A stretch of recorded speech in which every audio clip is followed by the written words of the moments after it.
ওয়ার্ডে যে রেলের টানেল সেখানে আজকে গত কয়েকদিন ধরে এক হাঁটু জল, অথচ টানেল দিয়ে প্রচুর মানুষ যাতায়াত করে। এই টানেল হওয়ার জন্য প্রচুর রেলের কাটার ঘটনা ঘটে গেছে, কিন্তু এখন যাতায়াত করতে পারছে না।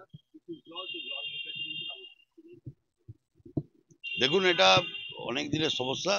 তো পৌরসভা নির্বাচনে আমরা প্রতিশ্রুতি দিয়েছিলাম 22 সালে, যে নির্বাচনে জেতার পর আমাদের প্রথম পদক্ষেপ হবে এই টানেল সংস্করণ।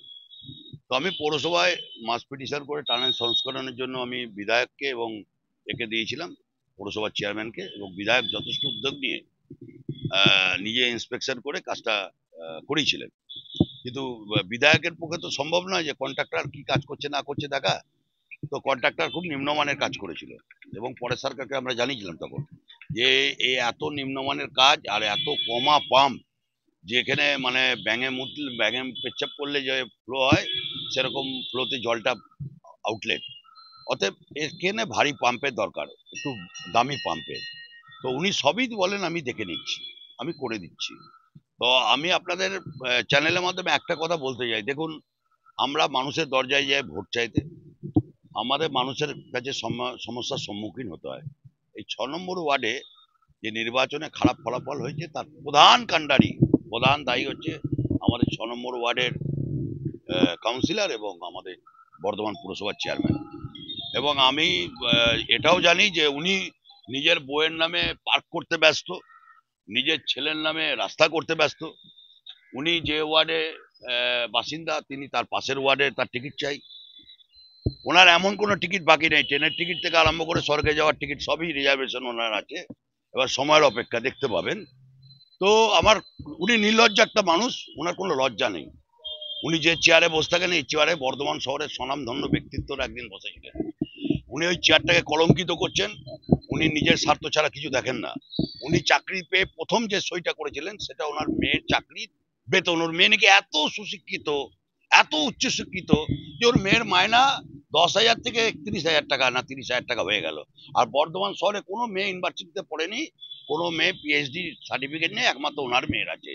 এত বড় দুর্নীতি পরায়ণ ব্যক্তি, আমি আপনাদের চ্যানেলের মাধ্যমে মমতা বন্দ্যোপাধ্যায়ের কাছে আমি পৌঁছাতে চাইছি যে অবিলম্বে পরেশ সরকারকে 1 সেকেন্ড সময় দেওয়া উচিত না, ওকে নামিয়ে দেওয়া উচিত চেয়ার থেকে। ও নিজের পরিবারের উন্নয়ন কল্প ছাড়া ও কারুর উন্নয়ন দেখে না।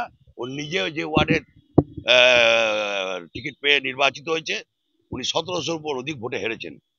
আর উনি বর্ধমান এই যে গ্যাসের একটা দোকান আছে ওখানে দাঁড়িয়ে প্রায় দিন বলতেন যে এবার লোকসভা নির্বাচনে বিজেপি 35টার মধ্যে 42টার মধ্যে 25টা সিট পাবে। তো আমরা এই লোককে চিনি, দুরন্ত রাজনীতিবিদ। ইনি যে কোনো সময় পল্টুরাম, নীতিশ কুমারের পর দ্বিতীয় পল্টুরাম বর্ধমানে। তো ও 11 নম্বর ওয়ার্ডে 15 লক্ষ টাকা খরচা করে ড্রেন বানিয়েছে, 10 লক্ষ টাকা না তারও বেশি খরচা করে রাস্তা বানিয়েছে। অথচ গোটা 6 নম্বর ওয়ার্ডের রাস্তা ড্রেন একদম জলের তলায় চলে গেছে। ওনাকে বলতে গেলে উনি কোনো কথা শোনেন না। উনাকে লাইট সমস্যা বলেছিলাম, করেনি। আমি কলকাতায় দিদিকে বলতে ফোন করার পর দিদির যে মুখ্যমন্ত্রী সরস্বতী যোগাযোগ, তারপরে 1 সপ্তাহের মধ্যে বর্ধমান ওয়ার্ড পৌরসভার 6 নম্বর ওয়ার্ডে সম্পূর্ণ লাইট জ্বলে গেছিল। আবার গতকাল আমি দিদিকে বলতে কমপ্লেন করেছি, যে এবং বলেছি যে আমাদের এলাকা বানবাসী, এবং আমাদের ওই ইলেকট্রিক কারেন্ট হয়ে গেছে ওটা।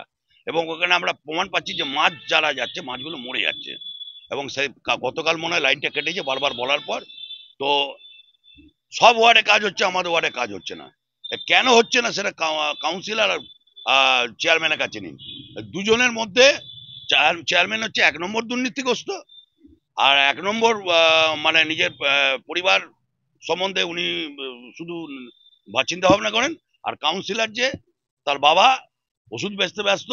আর তিনি হচ্ছেন আমাদেরকে মানেনি না, দল বলে কিছু উনি আছে তিনি জানেন না। তিনি শুধু পরেশ সরকারের একমাত্র অনুগত ও অনুগতা। সমস্যা আমরা দিদিকে বলতে জানিয়েছি, উনি আমাকে একটু আগে ফোনও করেছিলেন, আমার কাছে প্রুফ আছে এই ফোনে। বলেছে আমরা কয়েকদিনের মধ্যে যাতে এই সমস্যা থেকে মানুষ মুক্তি পায় আমরা তার ব্যবস্থা করব। আমার নাম হচ্ছে, আমি শিবশঙ্কর ঘোষ আমার নাম। আমি এলাকায় একজন সাধারণ মানে তৃণমূল কর্মী। বেশ কয়েকদিন আগে পরেশ সরকার, চেয়ারম্যান পরেশ সরকার নাম না করে বেশ কিছু নেতার নামে ফোন উঠে যায়। ওনার ক্ষমতা আছে নাকি? ওনার ক্ষমতা আছে, উনি যে কথা মুখে বলেছিলেন।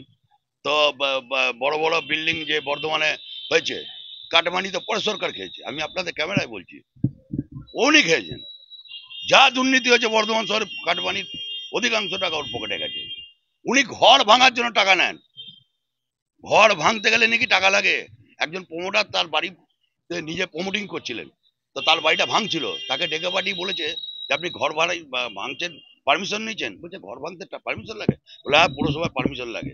তার থেকে গোপনে 2 লাখ টাকা নিয়েছেন। আমি দলে আমি উচ্চস্তরে জানানোর কি, আমি একজন সাধারণ মাপের কর্মী। দলের তো বড় বড় নেতা আছে, চোখ কান খোলা আছে, তারা কি দেখতে পাচ্ছে না নাকি যে কি দুর্নীতি চলছে? আমাকে দল যদি তাড়িয়ে দেয় আমার কোনো দুঃখ নেই, কিন্তু আমি দলকে সঠিক পথে দিশা দেখানোর জন্য আমি আপনাদের চ্যানেলের মাধ্যমে খবর পৌঁছাতে চাইছি। মমতার কালীঘাটের বাড়িতে খবর পৌঁছাতে চাইছি। মমতা ব্যানার্জি, অভিষেক বন্দ্যোপাধ্যায়, যিনি নিরলস পরিশ্রম করে বর্ধমানে এই যে সিট শুধু জেতাননি, যার দৃষ্টিশক্তি দিয়ে, যার দূরদর্শিতা দিয়ে আজকে নির্বাচন আমরা 29টা সিট পেয়েছি। আমি তার কাছে ওই মেসেজ পৌঁছতে চাইছি, এরকম একটা দুর্নীতিগ্রস্ত লোককে অবিলম্বে চেয়ার থেকে সরান, এবং আপনারা একজন যোগ্য ব্যক্তি, সেটা আপনাদের পছন্দের ব্যক্তিকে আপনারা বর্ধমান পৌরসভার চেয়ারম্যানের চেয়ারটা দিন। উনি যতদিন থাকবেন, এর পরের বিধানসভায় আমরা দক্ষিণও পর্যন্ত হেরে যেতে পারি ওনার এই দুর্নীতি পরায়ণ মনোভাবের জন্য। দেখুন, এইটার মধ্যে আমি ঢুকবো না, কারণ আমি তো সাধারণ মানে করবি। মুখ্যমন্ত্রী যেটা সিদ্ধান্ত নেয় সেই সিদ্ধান্ত প্রবেশ করার ক্ষমতা আমার নেই। চেয়ারম্যান দখলমুক্ত নেমেছে শহরে, অথচ দেখা যাচ্ছে চেয়ারম্যানের ওয়ার্ডে প্রচুর হকার এবং আমি তো আপনাদের প্রথমে